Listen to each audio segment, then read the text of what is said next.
Have you ever felt a quiet hesitation, one you couldn't explain? Picture this, a normal morning, sunlight through the window, coffee brewing, a peaceful routine. But underneath the calm, something stirs, a soft unease, a dog that won't stop staring at the corner, a whisper you almost ignore. What if that feeling wasn't just in your head? Today's story is real. It's about a woman who nearly walked into tragedy, until something invisible, something gentle but unshakable, pulled her back. A subtle warning, a spiritual signal, a moment when time slowed and something greater stepped in. Call it intuition, call it fate, call it an angel's voice. But what happened next changed everything. These are the stories we hold sacred, moments when ordinary people receive angel signs before tragedy and choose to listen. A nudge, a dream, a flicker of knowing that doesn't come from this world. Stay close, because what you're about to hear is more than a story. It's a reminder that the divine speaks softly, but always in time. Before the worst happens, sometimes the universe sends a sign. If you believe in guardian angels, fate, or simply want to hear real stories of life-changing moments, subscribe to Saved by a Sign and stay with us for today's powerful story. Toby wasn't just a dog. He was Emma's quiet companion, her shadow through heartbreak and healing, a golden retriever with eyes that always seemed to know more than they should. She'd found him at a shelter 6 years earlier, thin, trembling, and oddly silent in a row of barking cages. But the moment their eyes met, something passed between them. Not excitement, not fear, just a strange kind of recognition. As if they'd known each other before, as if he had been waiting. Emma often said Toby had saved her once, after the end of a long, painful relationship, when the apartment still echoed with someone else's voice. He had been the only steady thing. He never demanded more than she could give. He just stayed. And she loved him for that. But that week, Toby began to change. It started subtly. A restless shift during the night, the tap of his nails on the wooden floor as he paced from room to room. Then the low growls, not angry, but confused, alert. And then the barking began. At first, Emma thought it was the neighbors. Maybe someone had walked too loudly past their door. But when she peeked out that first night, there was no one.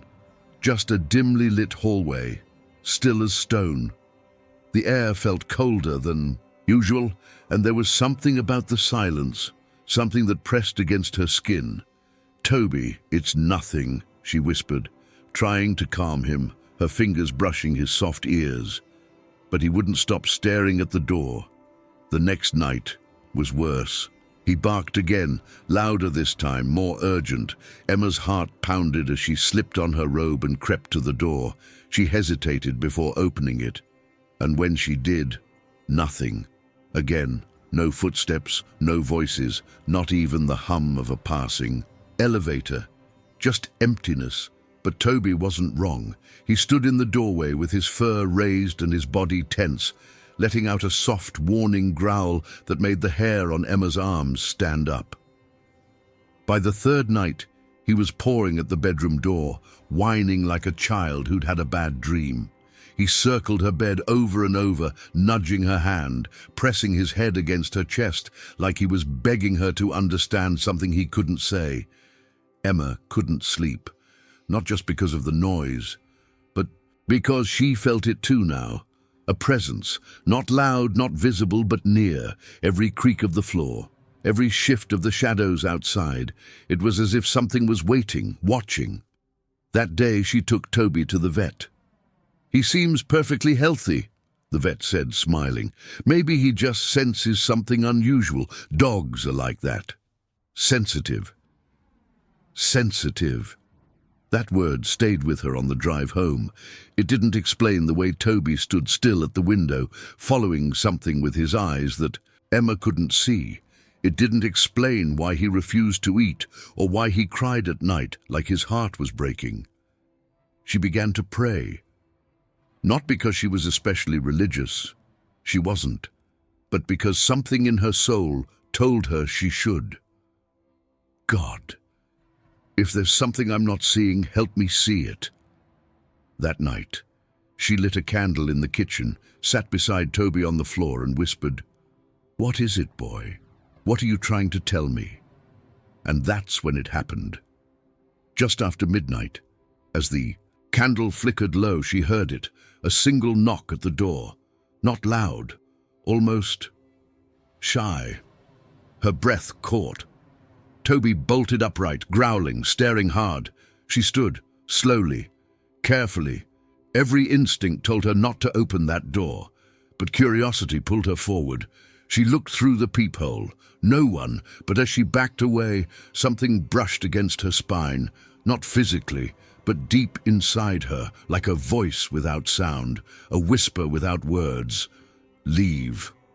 She couldn't explain it. Couldn't justify it, but it felt louder than any scream. It wrapped around her like a blanket made of wind and memory and instinct. She turned to Toby.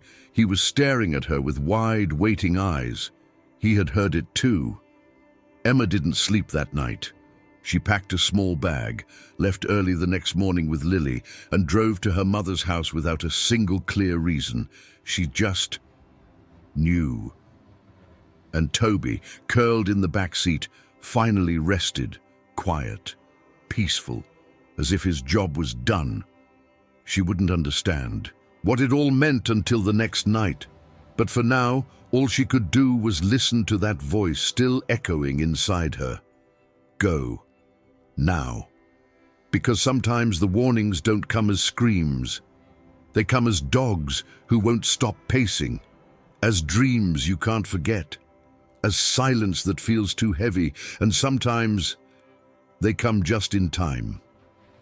By the third night, something inside Emma had shifted. Her sleep felt thinner, like she was hovering between two worlds. And then came the dream. Vivid, heavy, more like a memory borrowed from another life. She was standing alone at the edge of a crumbling rooftop. The sky above was a dull silver, stretched tight like a held breath. Wind whipped her hair across her face, but the city below made no sound. Everything was still, except for one thing. A voice. It came from behind her, deep, calm, and unlike any voice she had ever heard. Not threatening, but certain, like it knew her. And it said only one word. Leave. That was all. No explanation, no panic. Just a single sacred command whispered into the bones of her dream. Emma shot up in bed, gasping as if the air had left the room. Her skin was clammy, her chest tight. And then she heard it. Toby barking at the bedroom window, not just barking, crying out. His paws scratched at the glass like he wanted to tear through it. She ran to him. "Toby, what is it?" she whispered, but her own voice felt far away. She looked out the window. Nothing, just the parking lot below, lit by one flickering lamp. Still, Toby trembled, his body pressed hard against hers like he needed her to move. Now. And the dream. It wouldn't fade, not like others did. It stayed with her the next morning, thick as fog, clinging to her thoughts, her chest, her every breath. Everything felt off. She forgot her keys, spilled her coffee, missed the bus she always caught without thinking. One delay after another. Tiny inconveniences that should have ruined her morning. But instead, they held her back. They kept her. She paused on the sidewalk outside her building, watching the world move around her in slow motion. She should have been at work by now, but something inside her said, "Wait." It wasn't the voice from the dream. Not exactly. But it came from the same place. That quiet place deep in the soul where logic and fear stop arguing and intuition finally speaks. And Emma listened. She stayed home that day, just to catch her breath, just to feel normal again. Toby curled up beside her on the couch, calm for the first time in days. Neither of them knew what was coming, not yet, but something had begun. That afternoon, Emma stepped out for something ordinary, just a quick walk to the corner store to buy milk. The sky was pale blue, almost too quiet, as if the world itself was watching. Inside, the store smelled of old wood and citrus cleaner, familiar, comforting. She wandered past the shelves in a haze, still haunted by the dream and Toby's cries. Her hand reached for the milk, her mind elsewhere, and then she heard him. A gentle voice, low and warm, with a foreign accent that carried something ancient in its weight. She turned. An elderly man stood beside her, tall, with silver hair combed neatly to the side, and eyes that shimmered like they'd seen many lifetimes. He held only a single apple in his hand. He looked at her, really looked. "There's something you must not ignore," he said softly. "When dogs cry without reason, heaven is trying to speak." The words landed like thunder, wrapped in silk. Emma froze. She hadn't spoken to him, hadn't mentioned Toby to anyone. No one even knew what had been happening in her apartment. The barking, the pacing, the dream that pressed against her soul like a warning written in mist.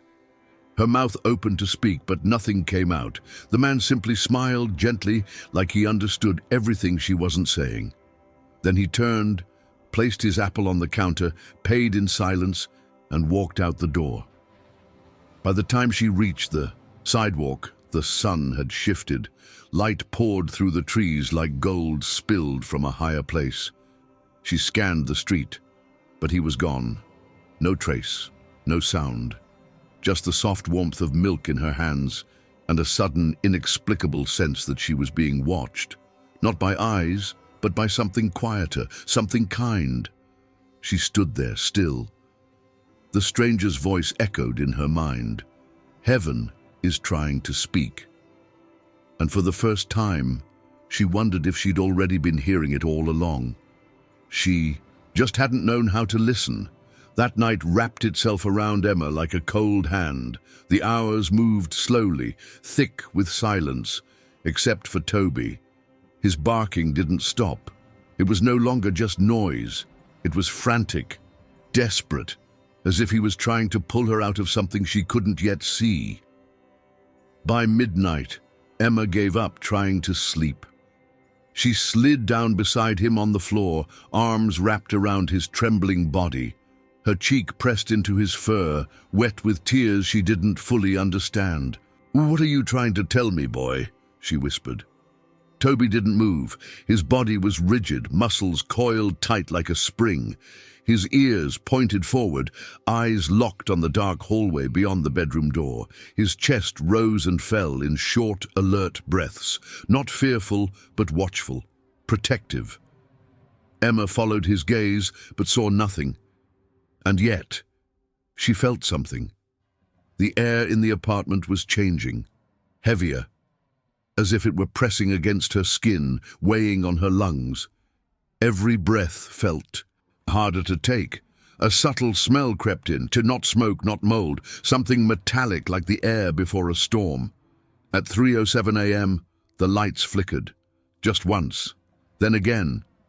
Emma froze.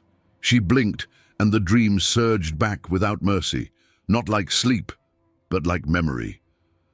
Flash after flash, the edge of the broken building, the grey wind pushing against her face, that voice again, closer this time, not loud, but final.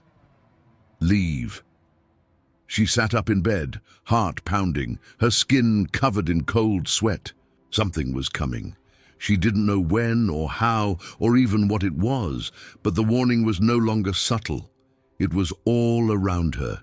In the dream, in the dog's cries, in the way her body refused to relax, as if her spirit already knew what her mind couldn't grasp.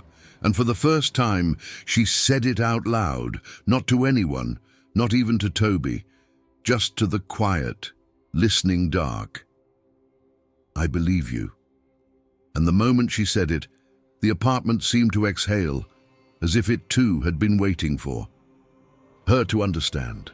The morning crept in slow, hushed and grey, the kind of stillness that doesn't comfort but unsettles. The sky outside looked exactly like the one in her dream. No color, no sun, just a thick, pale weight hanging over the city. Emma sat motionless on the couch, one hand cupped around a mug she hadn't touched. The coffee had gone cold hours ago, but she hadn't noticed. Her eyes were fixed on the wall, but her mind, it was somewhere else. Back in the dream. Back in the hallway, where something unseen pressed against her chest and whispered warnings too loud to ignore. Toby was by the door again, still, watching her. Then, without warning, bark. A single sharp cry that sliced through the silence. Then another, and another. The stillness shattered into a frenzy. Toby's body launched into motion, claws scrambling against the floor, barking with such force it shook his whole frame. He wasn't just barking now, he was pleading, pawing violently at the door like he needed to. Get out, like something inside was no longer safe. "Toby, stop!"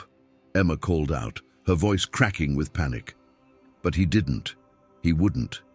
His eyes were wild, focused not on her but on something beyond the door, something she couldn't see, but that he felt. She stood up, heart pounding, adrenaline rising fast. Something deeper than fear stirred in her gut, a knowing. Without thinking, she reached for the leash. Her hands trembled. The moment the latch clicked onto Toby's collar, he jerked, forward with surprising strength. The door swung open, and the grey light outside flooded in. Toby surged ahead, dragging her down the hallway. His barks echoed off the walls, each one louder, faster, filled with the same raw urgency she'd felt in her dream. The building around them felt unfamiliar now, longer, colder, as if stretched by some invisible hand. Emma's pulse raced. She couldn't explain what was happening. She didn't need to. She just knew she had to follow him.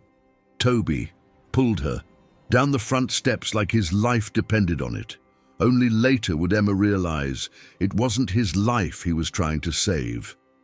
They barely made it to the sidewalk when he stopped, body rigid, ears high, chest heaving. Emma bent over, breathless, one hand on her knee, the other still gripping his leash. And then it happened. A low, deep sound, like the earth exhaling under strain. Rumble.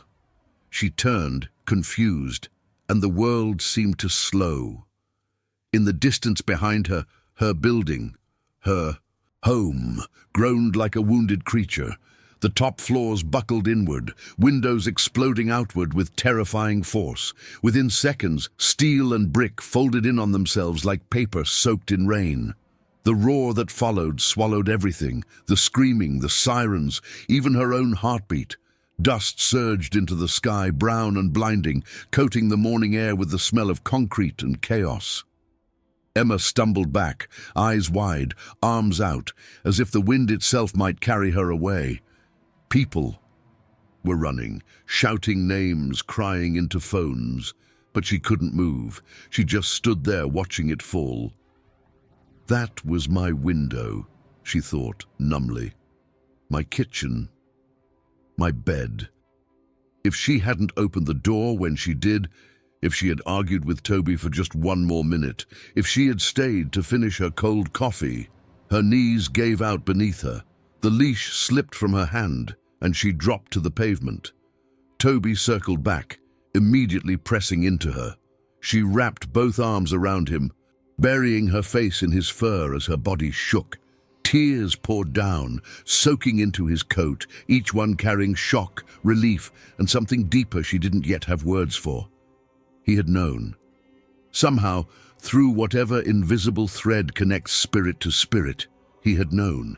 And in that hollow space between what could have been and what was spared, Emma whispered two trembling words into his ear. "Thank you." They came with flashing lights and boots that shook the ground. Rescue teams, firefighters, medics. The sirens didn't stop for hours. Emma watched them through a fog, her ears ringing with the memory of the collapse. She learned later that the building had been sick for years, a hidden flaw deep in its foundation, made worse by months of reckless construction next door. Most tenants had been gone, at work, out for errands, walking their dogs. A few had bruises, some scrapes. One woman had to be helped down from a stairwell, but no one was seriously harmed. No one had died. And yet, as Emma stood there with ash clinging to her clothes and the wind pulling her hair toward the ruins, she felt the full weight of how close it had come. If not for him. She looked down at Toby, sitting by her side like a sentry. His ears twitched with every crash of rubble being cleared. Dust clung to his fur, but his eyes, those same dark eyes that had once looked up at her from behind the bars of a shelter cage, were steady. Reporters came. Neighbors spoke of fate. A woman from upstairs told them, "News camera. It's a miracle no one was hurt." But Emma didn't say much. She couldn't. Her voice felt too small for the enormity of what she knew to be true, because she had felt it before it fell. The voice in the dream. The old man in the corner store. Toby's eyes in the middle of the night, pleading with her to listen to something she couldn't hear, but could almost feel. She remembered how the air had thickened, how her chest had tightened with something she called fear, but felt more like knowing. This wasn't luck. It wasn't coincidence. She reached down and ran her fingers through Toby's dusty coat, her hand resting there as if anchoring herself to this world. "I heard you," she whispered inside. "I just didn't understand. But I heard you."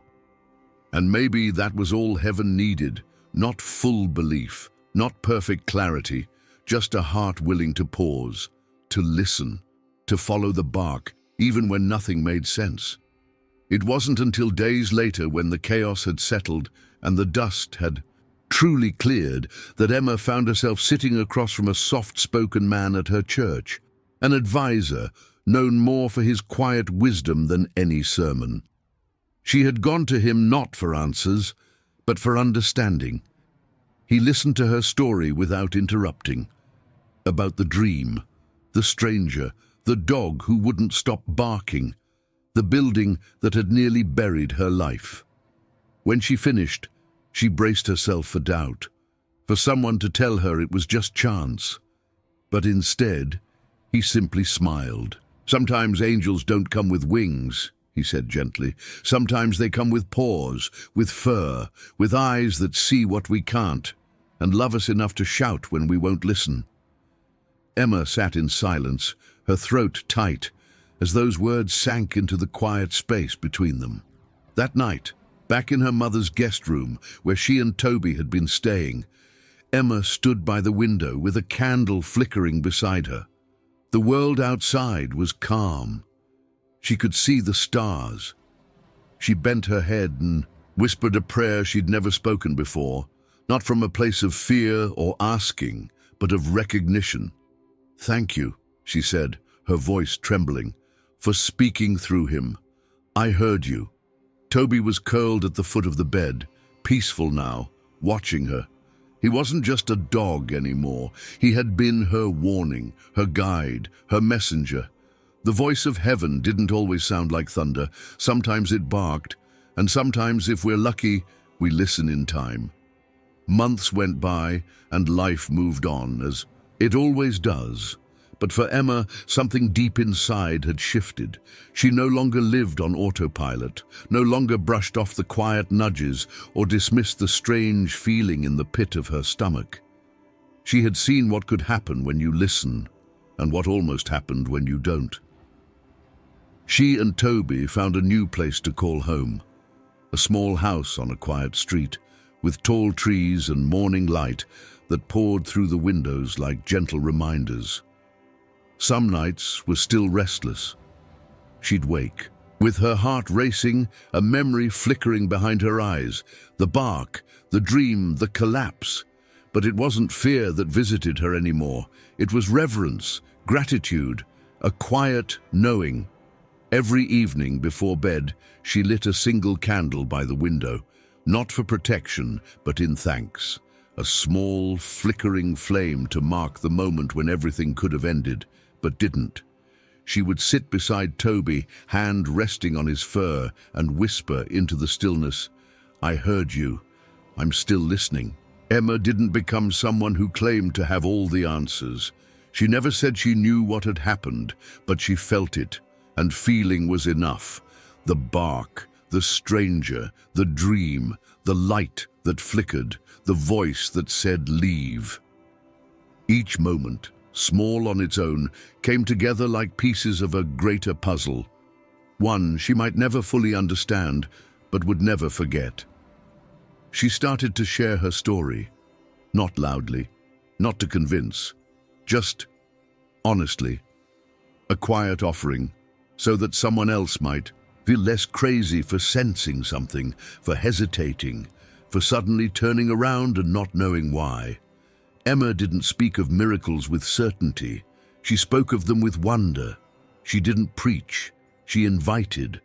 Because maybe a sign isn't always a burning bush or a voice in the clouds.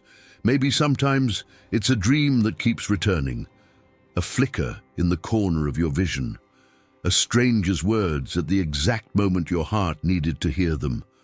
Or maybe, just maybe, it's the bark of a dog who won't give up because something somewhere wouldn't let him. And when people asked, "Do you think it was real?" Emma would smile, that soft, knowing kind of smile. "I don't know," she'd say, "but I believe it mattered." It's strange, isn't it? How close we live to the edge of things, without even knowing. How one small sign, one pause, can change everything. Maybe that dream wasn't just her mind. Maybe the stranger wasn't just coincidence. Maybe Toby was more than just a dog. Maybe something reached through and she listened just in time. And what about you? Have you ever felt something you couldn't explain, but couldn't ignore either? Have you ever wondered if that dream, or that delay, or that random voice was actually trying to protect you? Do you believe it was all coincidence or something divine? And if angels are trying to guide us, are we really listening? This isn't a story about answers. It's a reminder that sometimes what we call instincts are whispers from something far greater, that sometimes the signs are soft, easy to miss unless your heart is open, and that sometimes protection doesn't roar, sometimes it barks. If this story touched your heart, don't let these signs go unnoticed. Subscribe to Saved by a Sign and stay with us to hear more real stories of faith, mystery, and the moments when life whispers, just in time. Thank you for staying until the end. But remember, there are stories that aren't just meant to be heard. They're meant to be felt. We'll see you in the next one, if you're still listening.